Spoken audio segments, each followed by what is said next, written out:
Today I'm going to teach you how to get healthy, wonderful, glowing skin and heal your body using a simple detoxifying bath soak.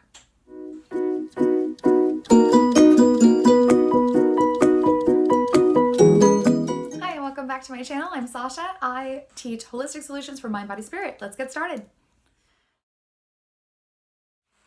So many people don't realize that your body's skin, your actual skin, is your largest and fastest growing organ. What that means is that it is absorbing actually about 60% of what it is exposed to, whether that's lotion, oils, air pollutants, any kind of air congestion. So if you see smog or smoke, your skin is actually absorbing that. And so what happens is it takes in all of these things, whether they're good or bad, and they're putting it through your body. Your skin is actually putting that into your system. So how do you get rid of these things? And how do you detoxify your body and heal your skin at the same time? Well, I'm going to share with you some very simple ingredients that will actually help not only heal your skin from things like eczema, itchy, scratchy skin, any kind of pore situations where you have clogged pores, any kind of acne, and things like that, but also help soothe the skin, soothe the muscles, and really help the tissue under the skin, literally using simple kitchen items. You can do this as little as once a week, and just for 30 minutes, you will see amazing results. Now, you want to make sure that the water is nice and hot. Then you also want to make sure that you're in there for at least 20 to 30 minutes because you really want the nutrients in what you're putting in the bath. You want that to soak into your skin. So let's talk ingredients. Some of the ingredients you may actually already have in your home, and that makes it super simple and super fast. Many of these things you can actually purchase at your local grocery store. They're very easy to come by and they're not that expensive. So let's start with baking soda.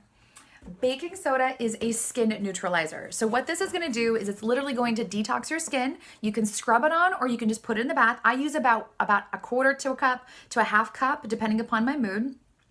You will feel how soft your skin is after you use this. Now, I will warn you, if you do have any kind of acne or any kind of rash, it'll kind of sting just a little bit, especially if you apply it directly.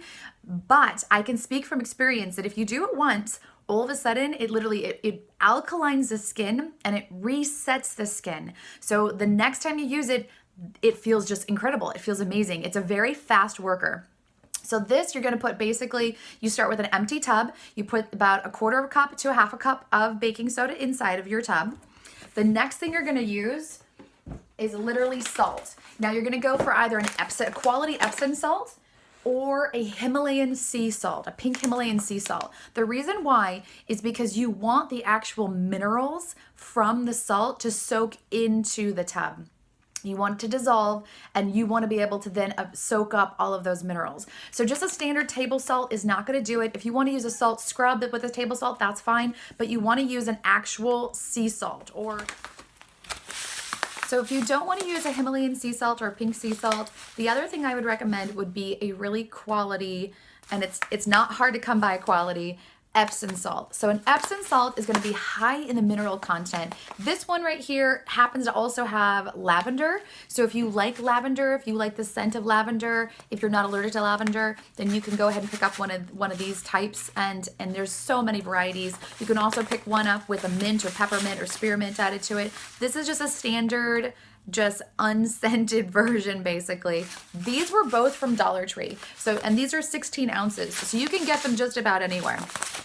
So you're going to use, again, roughly a quarter cup to a half cup, depending upon your body type. So if you find that you are really enjoying the salt, then just add more. If you're not enjoying it that much, just use a quarter cup. Next up are your essential oils. Your essential oils, if you already have essential oils, you probably already have your favorites. But the three that I love are eucalyptus, lemongrass, and peppermint. Now, these particular bottles, this one is literally just your standard classic oil bottle. And this one, what I will do is literally just count 1, 2, 3, 4, 5, and roughly about 5 to 10 drops will come out. And that's all I use on that. With the dropper, now peppermint in general, Anything in the mint family will penetrate the skin and give it kind of that cooling sensation. So if you don't like that, you can avoid the mint family. If you do like that, then it just depends on how much you like. When I have sore muscles, I will literally use a full dropper. And so that's about 6 to 8 milliliters. If I don't want much, I will just use roughly about 3 milliliters. And that's wonderful for me. So kind of, again, I would start with less and then add more as you go along. And so those are your essential oils that I recommend. And last up are your teas. Now you can use any herbal tea technically in your bath water. Just like you would steep it for drinking, you can basically steep it in the water, or you can buy loose leaf. I prefer usually a floral for loose leaf. This one is roses. There you go, you got a nice look at that. This was by Zen Dog Studio and I love the smell. And roses are really good for women, especially on menstruation, because it actually will steep into the water and it'll absorb into your body and give you kind of a nice, soothing, relaxing state with the tissue as well. And so these are just roses. You can use flowers from your own garden, just clip them just before they're done and dry them and just literally apply them to the water as well. And the rose oil will steep, much like a tea, into your bath water and give you those wonderful benefits. So that's the last thing I recommend, adding tea to your bath water. It's fantastic.